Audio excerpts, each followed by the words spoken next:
Welcome to the Bluestocking Circle podcast, Lady Nerds on Popular Culture. We're your hosts, Griselle, Kat, and B. This is episode 33, Buffy the Vampire Slayer. In today's episode, we will be discussing Buffy the Vampire Slayer, Joss Whedon's cult favorite television series, which premiered on the WB in 1997. And warning, there are going to be spoilers. Based on the 1992 comedy horror flick of the same name, Buffy the Vampire Slayer, the television series, was Joss Whedon's second go-around with the sprightly Chosen One. Dissatisfied with the direction of the film, Whedon left early in its production, reviving the Slayer for the small screen and giving rise to a fandom empire. Running for 7 seasons, the show sees Buffy and her friends through the hardships of high school on a Hellmouth to the trials of early adulthood. With a spin-off series in the form of Angel and an ongoing comic book continuation, the series does not lack for life, despite celebrating its 20th anniversary in 2017. The fandom is strong in this one, but will it hold true for our newbie? B, before we dive in, give us your newbie synopsis. Every generation has a Slayer, a chosen one with supernatural abilities destined to kill vampires. This generation's Slayer is Buffy Summers, California high school girl. Along with a group of rather socially awkward friends and a librarian with a destined role of his own, she fights the forces of evil while trying to balance life as a regular teen girl. I almost feel like you should have done that in the prologue voice. Like, through every generation. I don't remember all the words, but it's like, a chosen one is born. Yeah. That was very good. Thank you. Then we need some guitar licks. I know. So with that, let's dive into our origin stories. My origin story starts in 8th grade when my best friend at the time suggested that we watch this new show about a girl-powered vampire slayer. And this was very daring of me because, as we've established previously, my mom, while not overly concerned with the content of my entertainment, drew the line at what she called demonios. So let's just say that Buffy was a point of contention between baby Griselle and her mother, but baby Griselle was a rebel, and that did not stop her. I remember watching Buffy every Tuesday night or something? Whatever night it was. I remember watching it on the phone with my friend back in the dark ages when phones had landlines and a computer was prohibitively expensive for my family, so there was no ICQ or aiming each other into the wee hours of night to exchange all of our theories. I watched the entire series, though a lot of the post-dawn years have kind of faded in my memory, partly because I was busy with school and partly because the post-dawn years were a little meh for me. So the episodes I chose for this particular episode are ones that really stuck in my memory for a long time, especially the Halloween one, which continues to be one of my favorite episodes of the entire series. My origin story actually goes back to the movie, which my sister and I checked out all of the time from the video store, and that was due in large part to the presence of Luke Perry. And when I heard about the show, I was actively against it. In a sort of miscalculated nerd fury, I just couldn't believe that they were remaking one of my beloved movies into a new TV show. But I did not know until literally this week that Joss Whedon had also written the movie and was unhappy with it, and so the show was his version that he wanted to see.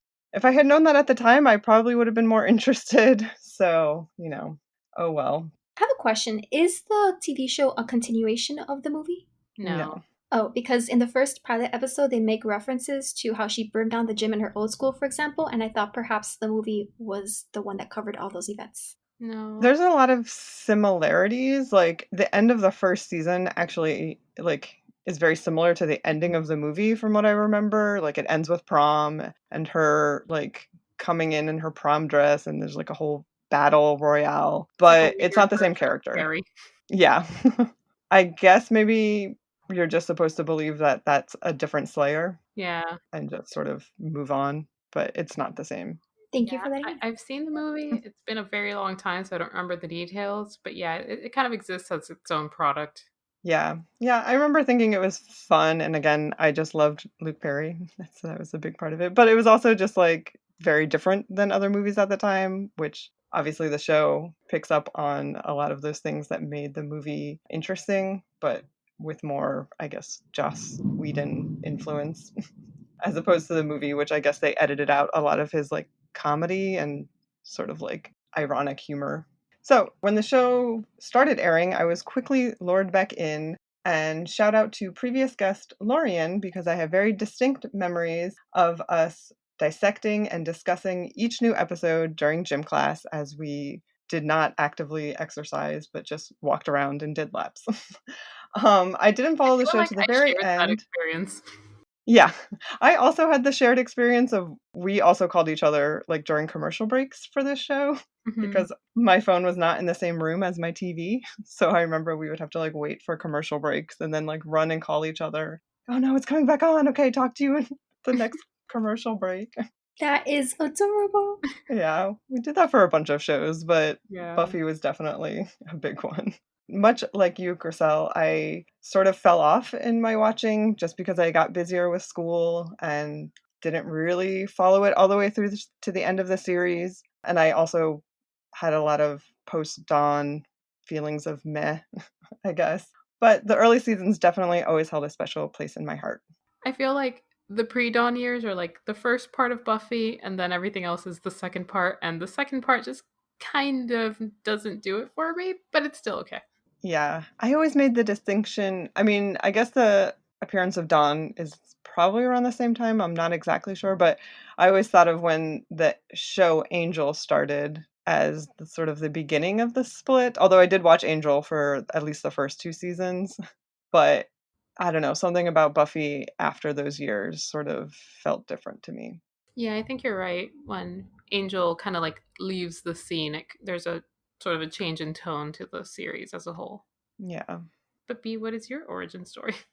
My Buffy origin story is this podcast episode, but I had a couple of friends in school who were obsessed with the show back in the day, and I remember their conversations. And I also picked up a lot about the series from osmosis thanks to my participation in related fandoms, like I said in the minisodes, so I wasn't a complete newbie, but I had actually never seen a minute of the show until basically a few days ago. I still find that fascinating, but I am very happy that this was a totally fresh view for you because I think it's pretty hard to find somebody who doesn't have some knowledge of Buffy beyond just the basics. So I will say I thought it was a horror show, more like Supernatural or The X Files, and this show is preposterous and ridiculous, and I mean that as a complete compliment. it I is. didn't It's think it more would of a be this silly and comedy. that funny. Yeah, I Yeah, didn't realize that. it's definitely pretty zany. That was part of the argument with my mom with the demonios. I was like, but it's not. It's not demons. It's not. It's just weird. She didn't believe me. Yeah, I've realized, and I guess we'll talk about it through the episode, but Buffy really is just like a perfect Venn diagram to me of just the right amount of horror, weirdness, and creature features, and comedy, and teen angst, and it all is just like wrapped up perfectly in the show. I have to agree. That describes it perfectly because there are some horrifying episodes. There are some episodes that creep me out, and then some others that like will touch you in the heartstrings. But it somehow manages to keep this perfect balance all throughout.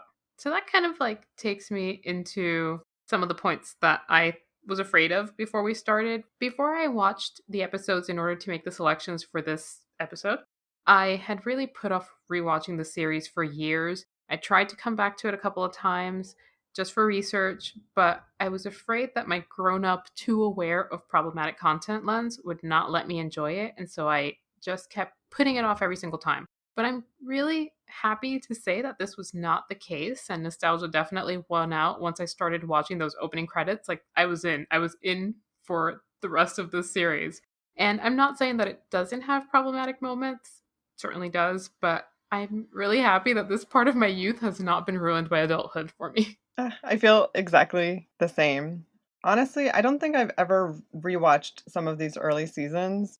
There's a lot of episodes I probably have only seen the one time that they aired, and I don't really know why I never revisited, but I was also worried and sort of felt like, oh no, it's not going to live up to what I think of it, or right, I'm going to find a lot of problematic things. And it was just such a delight to rewatch, and it immediately brought back like all of the most positive associations of like my middle school, high school years. So it was really, I had a really good time watching.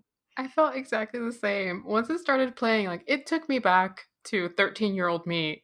I was right Yes. back there in 1998 when I was so into this show and it was everything that I could ever talk about with my friends was like, "Did you see Buffy last night?" And oh my god, what was, Willow wearing or whatever? And it was just such a feel good sort of show that I don't remember it being a feel good show, but right now it is the most feel good show I could think of.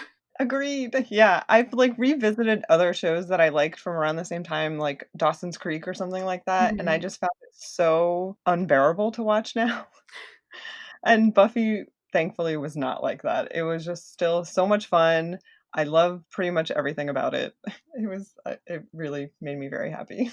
I feel like maybe even just that extra bit of campiness is kind of what saves it because I haven't gone back to rewatch Dawson's Creek, but I imagine it takes itself a little too seriously. And So looking back on it, seriously. you can't take it too seriously now. But I feel like Buffy never took itself that seriously. So it Yeah. kind of like preserved its perfection. Yeah, that's a good point. And I think that Buffy definitely influenced a lot of TV how it is now. So Mhm. maybe that's also why it sort of holds up better because there's more things like that on TV now. Yeah. Yeah, I don't know. It made me warm and fuzzy. I also got like some serious 90s nostalgia for the hair and makeup because that is some very 90s look right there.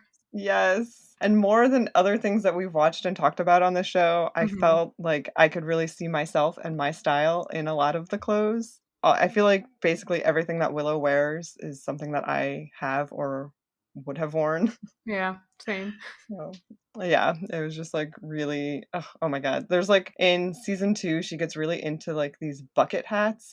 That was just Mhm. like a very particular 90s look that I don't think looks good, but I definitely wore a lot of those hats as well. So it was just like something I had completely forgotten about from that time period.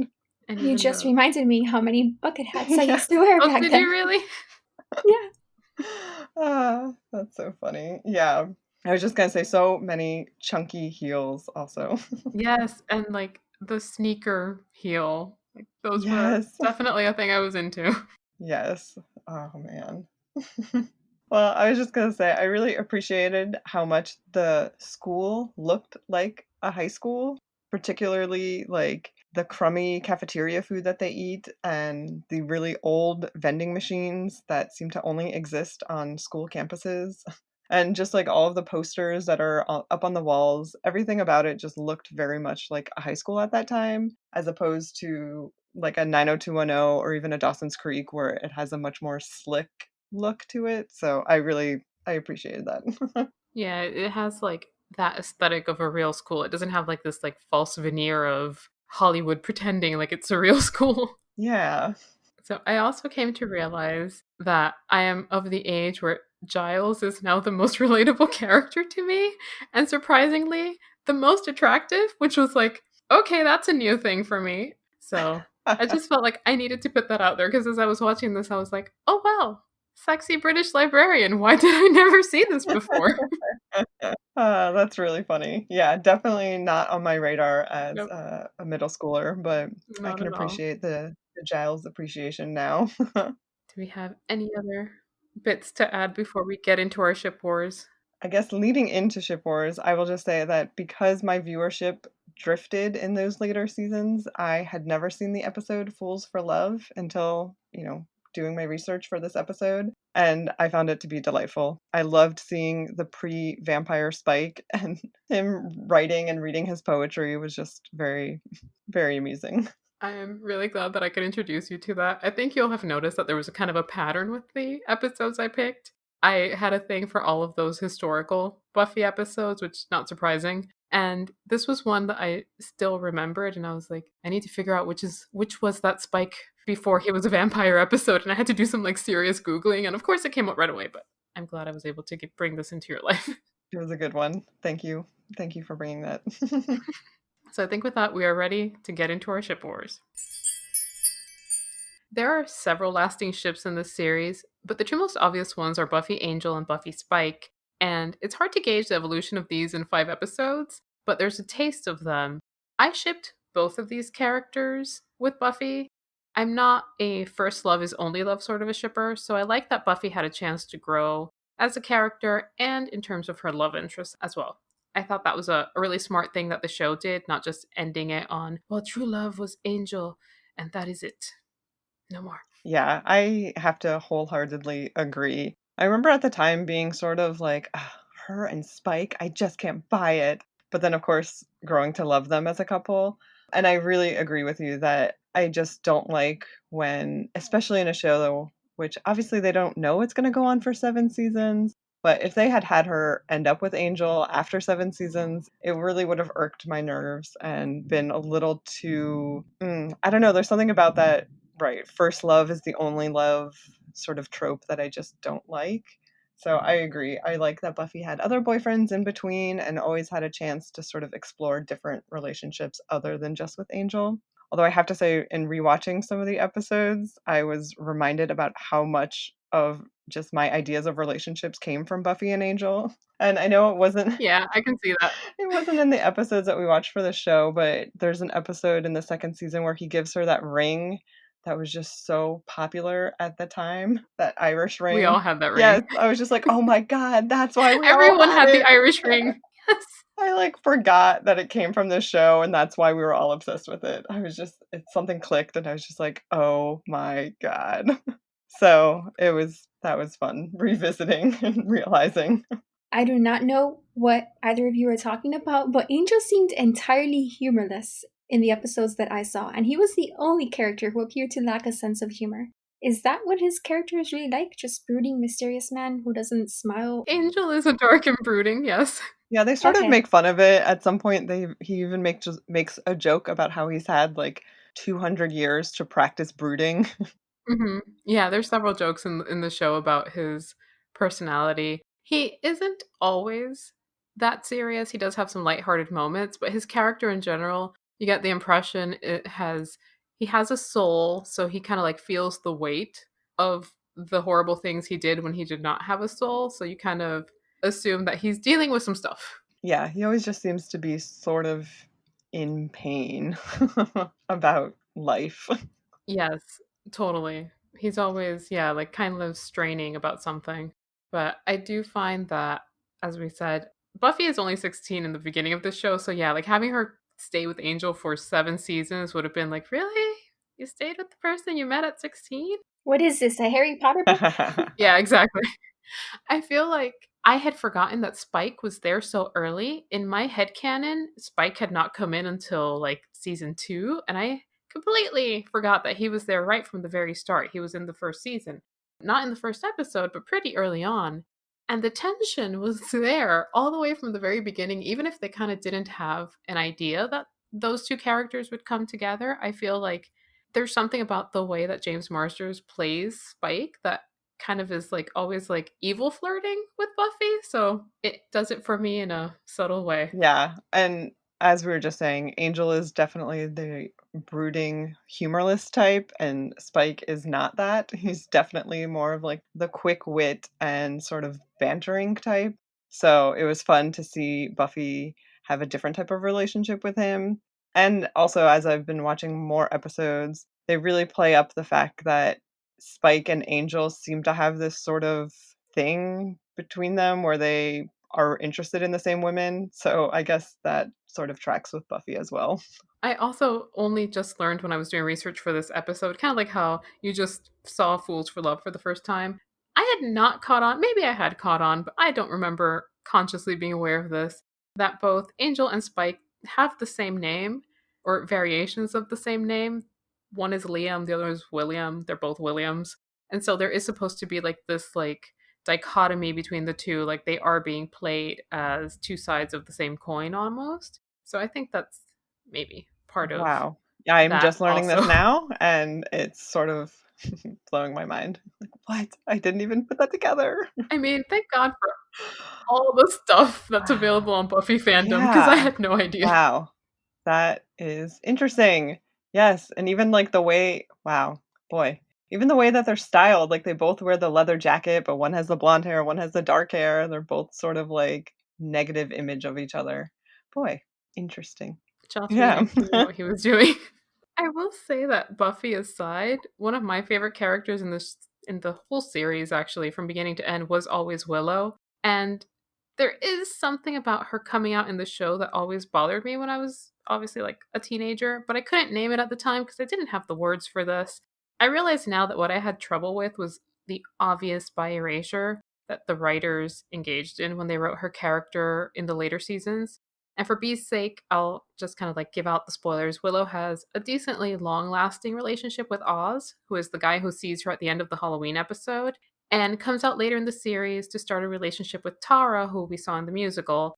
And while the show made a good stride towards inclusion, I feel that I would have just preferred an openly bisexual Willow, and from what I've read, so would a lot of other people. Yeah, I'm so glad that you brought this up because it really mirrors a lot of my own feelings about Willow.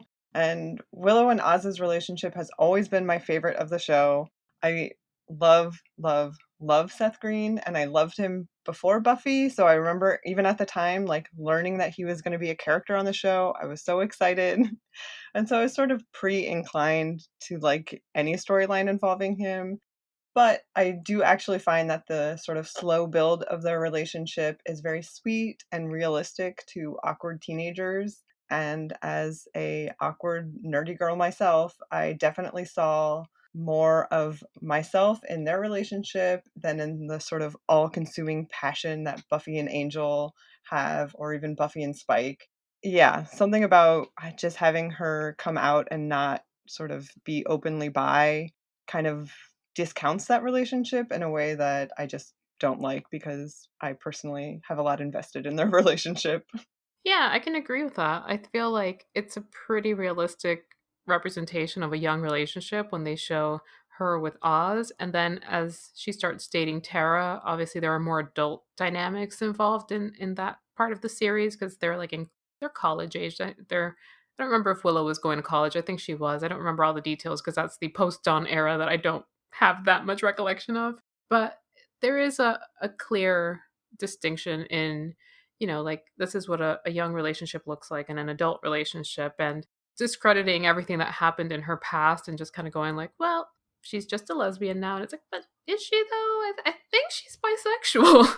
I always felt that that was just one of those things that the show could have done better. Agreed. I mean, it was a good effort on their part to have a main character have, this long lasting relationship with another woman. So I appreciate that they did that. And I remember even at the time, like, there weren't that many shows that I was watching that had a relationship like that, that was sort of serious and kind of, I don't know, there just wasn't a lot like that for teens, I think. Especially for girls. I don't know. I remember in Dawson's Creek there was like the gay character Jack who has like relationships and that was like a whole thing, but I don't remember a lot of lesbian characters. So I appreciate it, but yeah, wish they could have been a little more inclusive. And damn it, Oz is just the best. I just want He's so I good. love him so much. He's the best boyfriend. I know. He really is. Ugh, yeah. I feel like poor B has no idea what we're talking about. I know. I have no idea what you're talking about. I have no thoughts on the ships from these few episodes that I saw, but Xandra and Anya, was that her name? The demon Yes. Yeah. lady? They seemed incredibly annoying just from that one episode of theirs I saw. Is that an accurate perception or was that just a bad moment? I'd say accurate perception.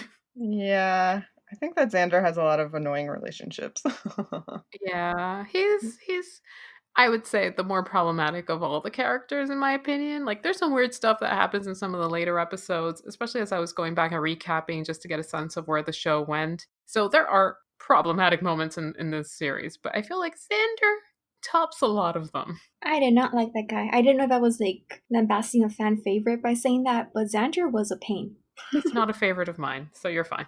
And yet, I agree with what you're saying, but I knew so many boys like that in middle school and high school that I was friends with. So there was something that was just like stirring up memories for me in that character, but I do find him to be pretty annoying.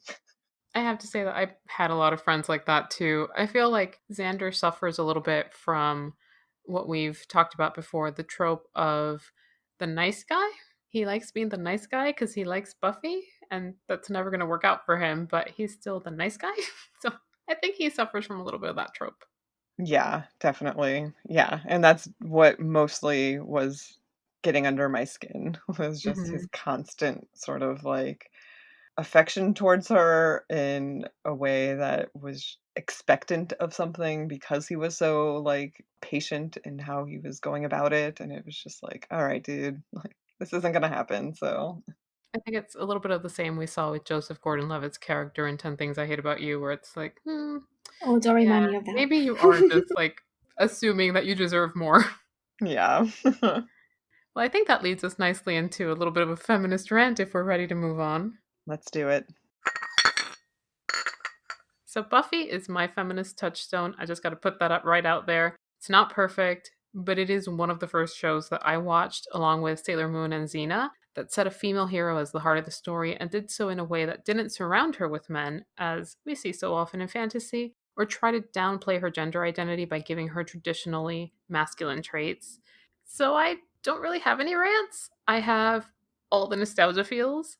I loved finding that in the episodes that I chose, the relationships between Willow and Buffy and Cordelia, while they have the occasional high school drama, even when they like the same boy, I didn't see the show pitting them against each other, which is something that a lot of those shows tended to do. I feel like this was a huge thing in Dawson's Creek. A lot of those WB shows, especially, love to set the tone of two girls like a boy. So they're going to fight it out for him. And, drives me crazy every single time. I totally agree. Yes. It was so refreshing to just see them. Obviously, they don't always get along and they have disagreements, but I found in later episodes that I watched that weren't the required viewing that there are just so many episodes that, like you said, even when they like the same guy, they're able to talk about it in a mature way and not just be in competition and still like go about their business of saving the world. And that's just sort of like, okay, we can put that to the side because that doesn't even matter as much. And so I really appreciated that. Yeah, and I also agree that I just really love that the show allows for Buffy to be girly and love clothes and go shopping and do all of these things that just maybe a typical high school girl would be into, but still allowing her to be super tough and the heroine of the story. Yeah, and one thing that I noticed too, just in the early episodes, that even though Buffy's parents are divorced, I really liked that they were still amicable and had a good relationship, seemingly. So that was nice. Yeah, I thought that was a nice touch too, because I couldn't remember why they were there. But yeah, her parents are just kind of like, okay, we're separated. We have a child. We can be cool about this. Yeah. And I also liked in the very first episode, because it was kind of like watching it anew for the very first time for me, because I also had not seen any of these ever at all, even in syndication. And when you first meet Cordelia and Buffy, obviously Cordelia's the popular girl, and she starts trying to like lure Buffy into her gang. And then they are horrible to Willow, but Buffy automatically goes and tries to comfort Willow, and Willow's kind of like, "But aren't you one of those girls?" And she's not. And I like that even that trio kind of develops in their own way, in a way where they do have some antagonism in the beginning, but they kind of like they all eventually become friends, and I thought that was nice. It's a nice feeling. I think in these times we need that kind of nice coming together. Yeah. I will interject. I knew that Jesse was going to die because all of these names were familiar to me over the years, except Jesse. And I was like, oh, he's going to die by the end of the pilot because I've never heard the name Jesse before in my life. But I When I have heard saw it, Xander I and was like, Willow. "Who the heck is this guy? I don't remember I him." know. Same. But isn't it refreshing that it was a guy this time? yeah. That's so funny. I thought the same thing when I was watching. I was like, oh, I guess this character just like got cut out.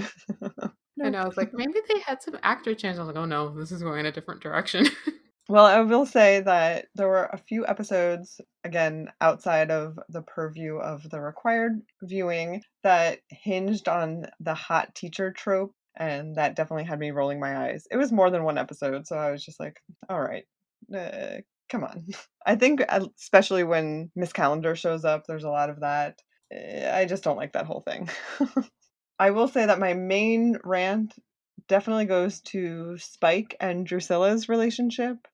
I think that as an impressionable youth, I looked at their relationship as tragically romantic, and now I see it as extremely unhealthy and codependent. And it really reminded me of a Sid and Nancy type of relationship. So it was just too much for me this time around. That's funny because I loved Spike and Drusilla, but just for the viciousness of their villainy, not because I thought they were an ideal to aspire towards, because they definitely looked like all kinds of messed up in my opinion.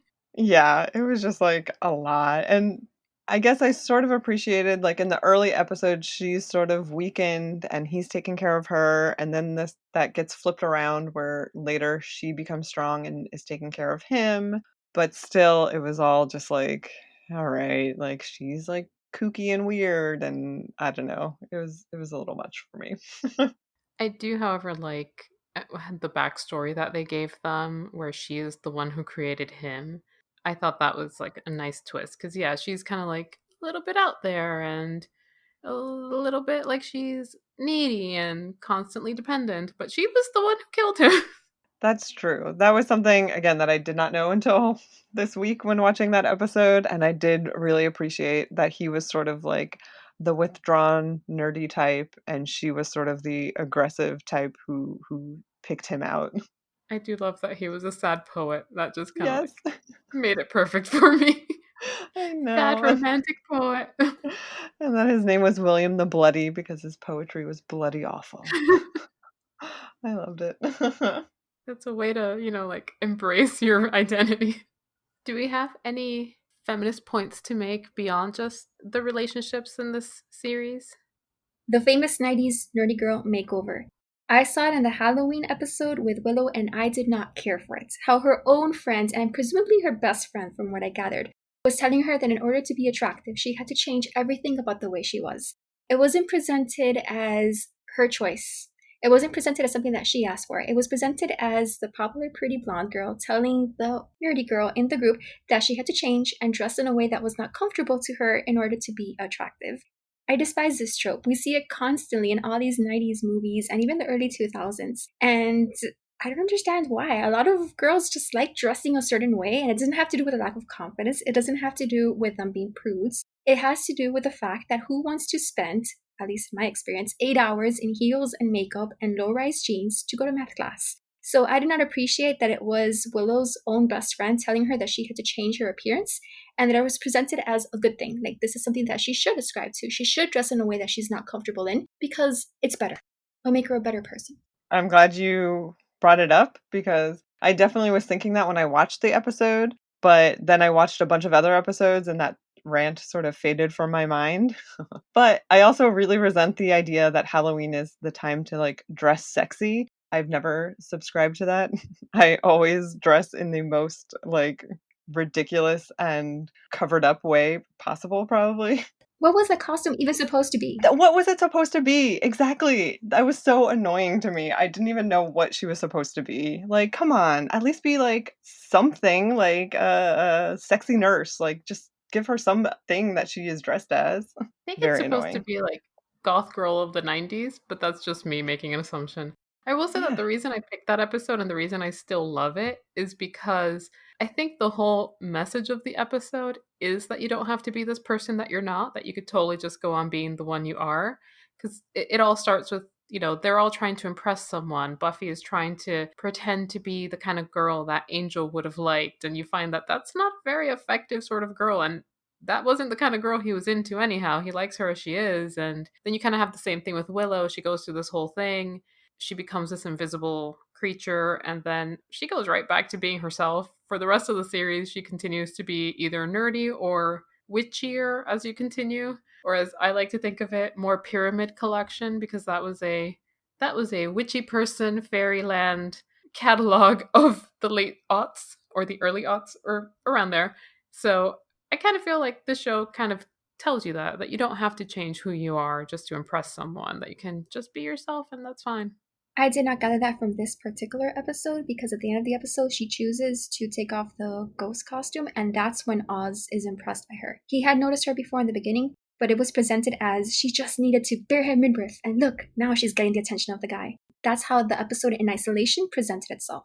So I'm glad to hear that's not the case in the series as a whole. Yeah, and Yeah, actually, she goes back to being herself. yeah, and so a big reason why I kept watching the show was because I really wanted to see the character of Oz and watch their relationship because I just love it so much. And actually, the first episode that he shows up in is a few episodes previous to the Halloween episode, and he sees her. He's playing.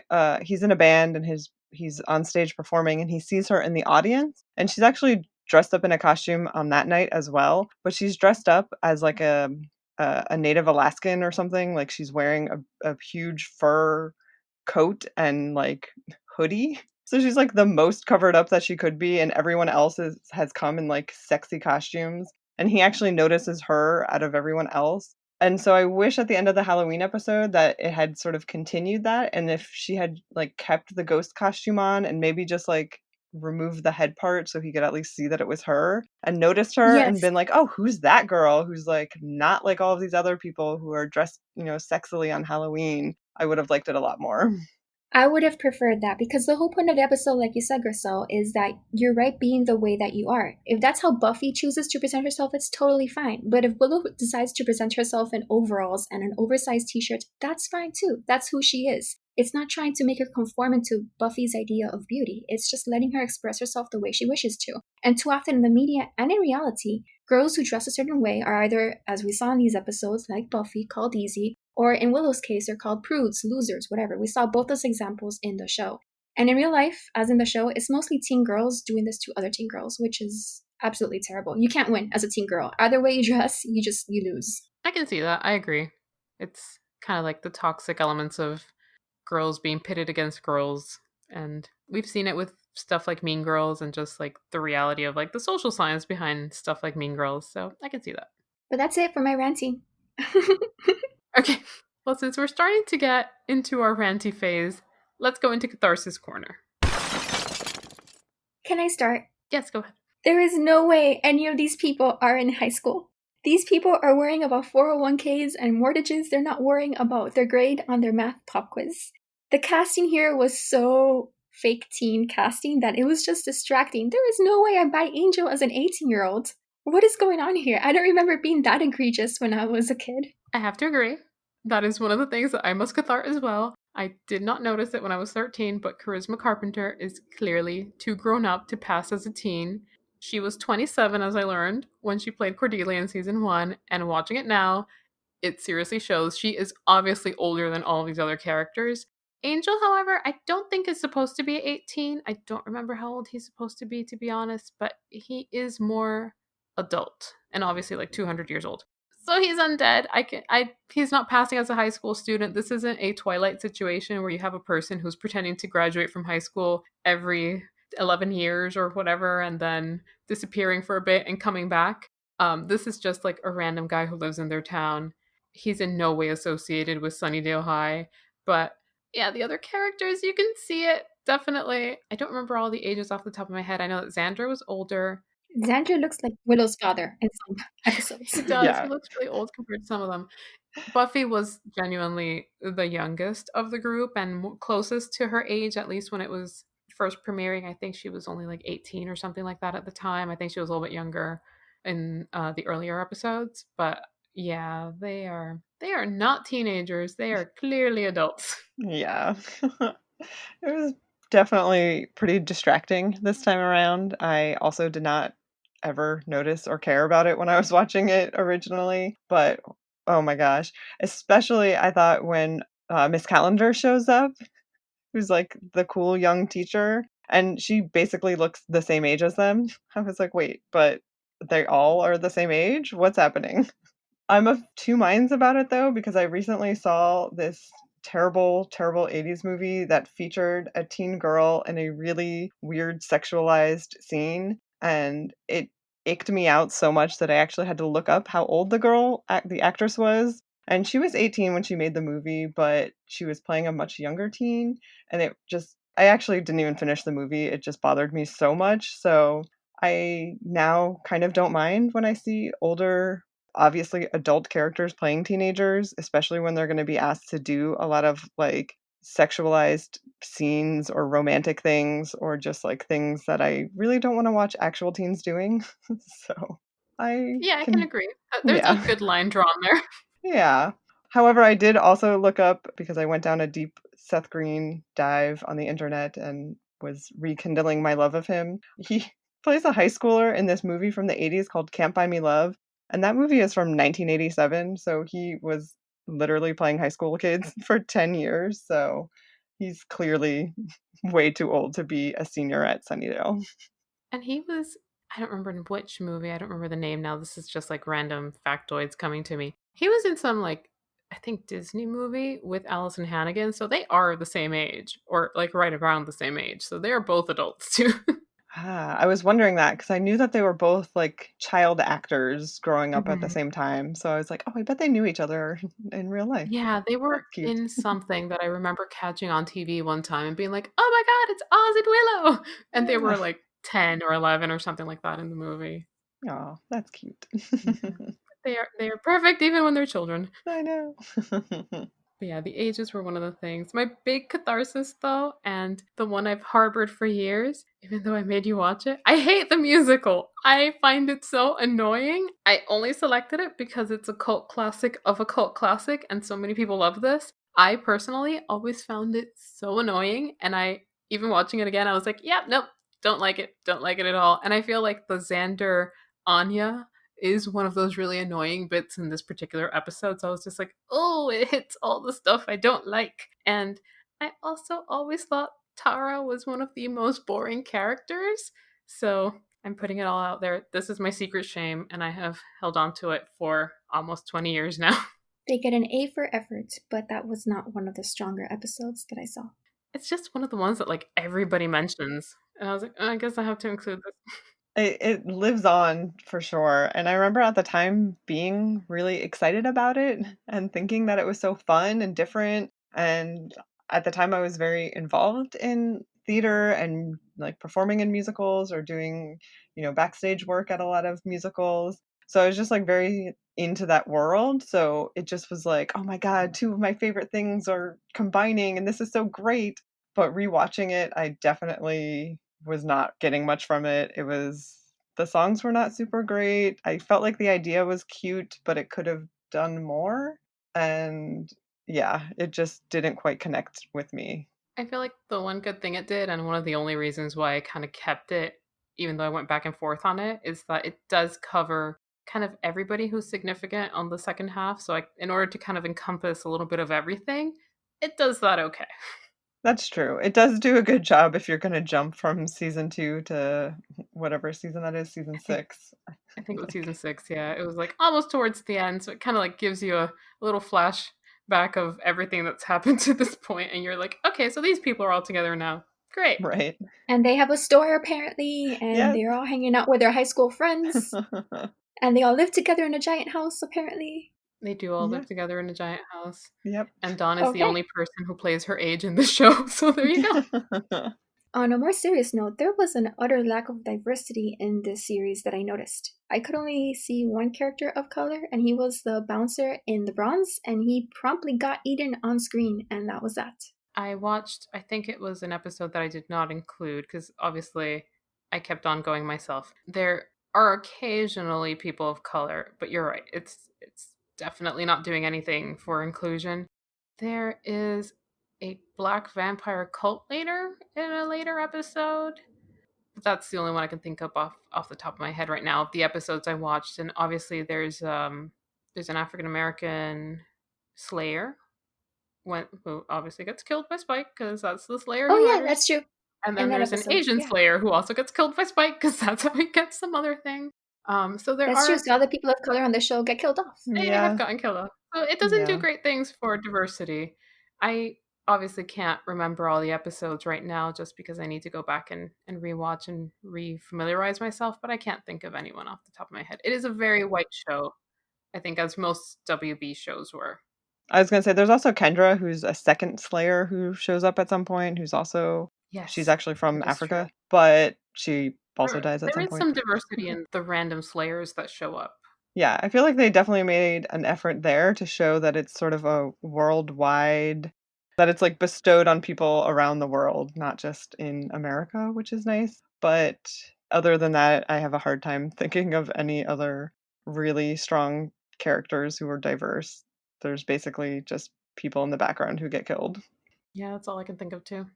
Well, on that note, let's go into our sock ratings. I get the impression that things were generally favorable, so I'm hopeful and cautiously optimistic.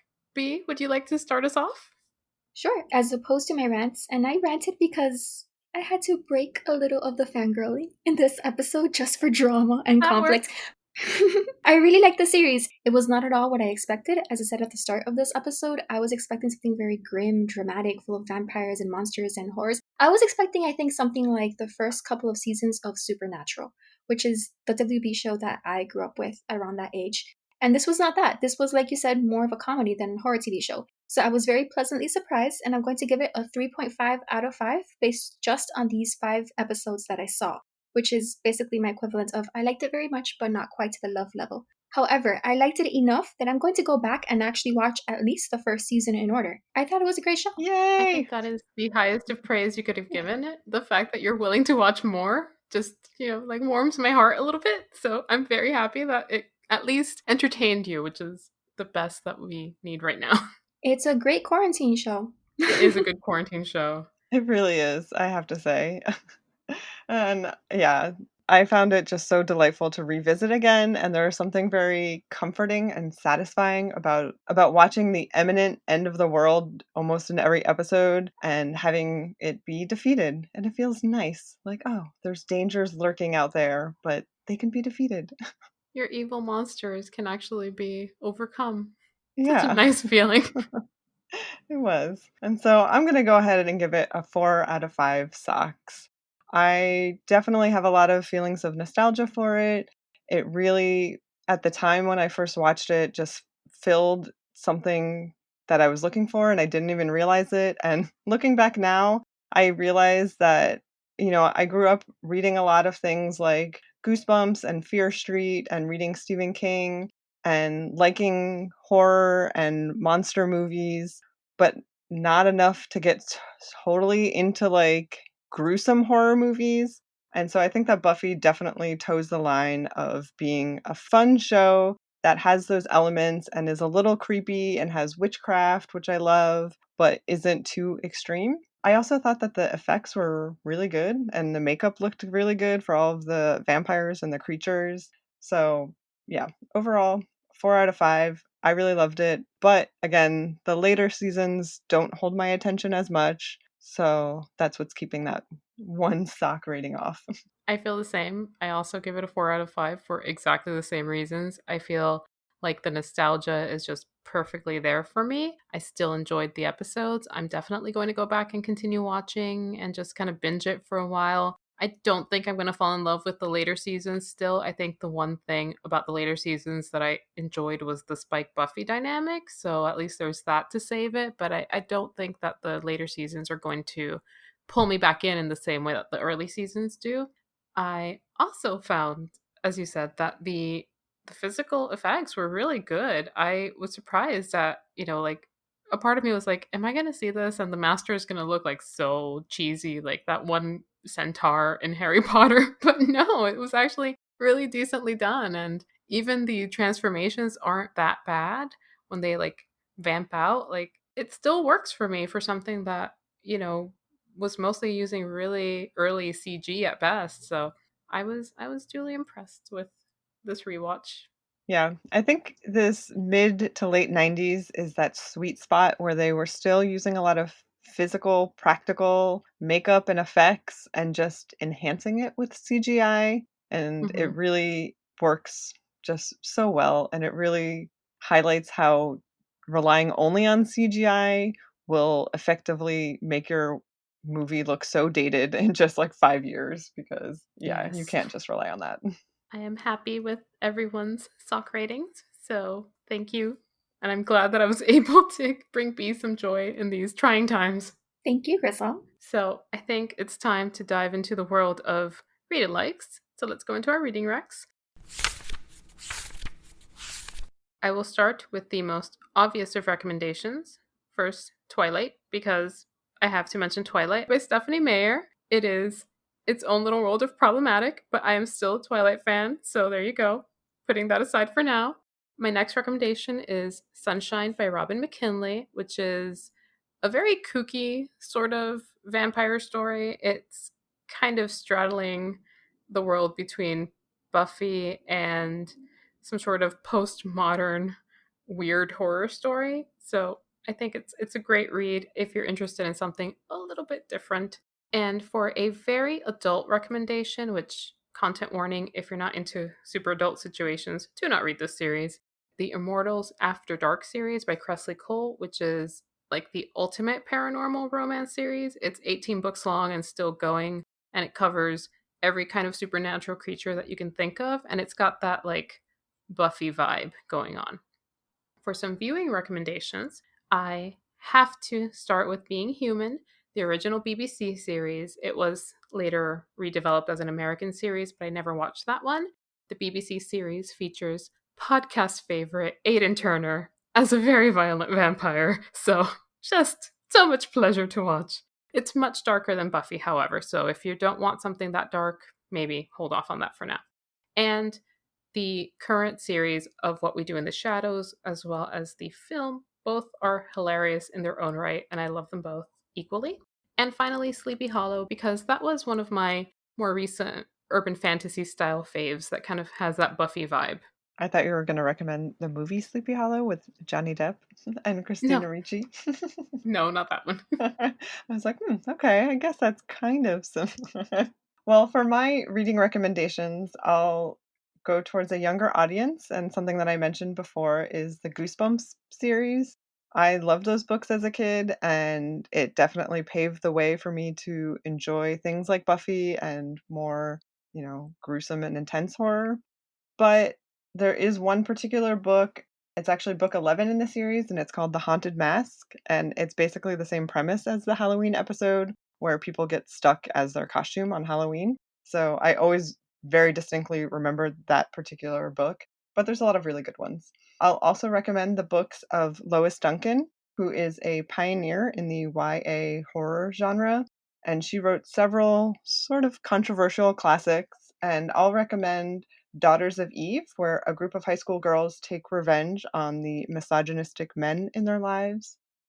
She also wrote the book I Know What You Did Last Summer, and that actually leads me into my viewing recommendations, which I'll say basically all of Kevin Williamson's movies. And Kevin Williamson actually was the showrunner and creator of Dawson's Creek, but personally, I like his movies a lot more, and I was looking up some of my favorite movies from that time, and I was surprised that he wrote almost all of them. So Scream is my favorite, but I also love The Faculty and Cursed, and of course the aforementioned I Know What You Did Last Summer. And I just have to say that the mid to late 90s were a really great time for teen horror comedy. You're definitely right. As you were saying, Lois Duncan, I was like, where do I know that name from? And it was I Know What You Did Last Summer. So that's a nice little trip down memory lane for me too. B, do you have any recommendations for us? I know this is not like your genre generally, but I know that you read widely. Oh, I read vampire stories. Well, I used to read vampire stories. I actually have a selection all across the spectrum of tones. For a lighthearted choice, I suggest Christopher Moore's vampire book trilogy, Bloodsucking Fiends, You Suck, and Bite Me, all subtitled A Love Story. All three of these books are irreverent vampire tales, and I haven't read them in a decade, but they used to make me laugh out loud. And I believe I've mentioned that for something more serious, I spent ninth grade basically reading Anne Rice books and little else, and I will always love Louis, so I recommend Interview with the Vampire, Lestat, and the Queen of the Damned. And that's as far into the Vampire Chronicles as I'm willing to recommend, although I've read many, many more, for better and mostly for worse. I think those are the only ones worth recommending, so I second that. I would agree. Don't go past that. You'll regret it, and you'll have traumatic memories that no one will remember but you, as we discovered in a recent Twitter thread. As for viewing recs, I am going to recommend Veronica Mars and Supernatural because as I was watching Buffy, I was thinking, oh, this is like Veronica Mars meets Supernatural, so it seems like the logical choice. And even though obviously those series came later, in my mind, Buffy was the product of those two because I saw them obviously before I saw Buffy. I mean, I agree because that's basically what the premise of Buffy is. It's essentially like a urban fantasy procedural set in high school, sort of. So, yeah, good recommendations. So I think we've had some really good nostalgia today. I am so glad that both of you were able to join me on this sort of like trip through my memory lane, sort of. And if we have nothing else to add, I have something to add. go ahead. My nostalgia obviously didn't come from the show itself because I'd never seen it before, but I had Willow's exact book bag from the pilot when I was in school, so there was my nostalgia right there. I think I had a lot of the stuff that Willow wore too. Same. Yeah. So basically, Willow, fashion icon, is the lesson of this story. Definitely. A lady nerd fashion icon. There Yeah. you go. That concludes this episode of the Bluestocking Circle podcast. For the show notes, visit thebluestockingcircle.com. Find us on Twitter, Tumblr, Instagram, Pinterest, and pretty much everywhere at Bluestock Circle. That's Blue, SOX, Circle. Email us at thebluestockingcircle@gmail.com and join the conversation. You can also find us on Apple Podcasts, Google Play, Spotify, and YouTube, so please rate, review, and subscribe to help us grow. Cheers!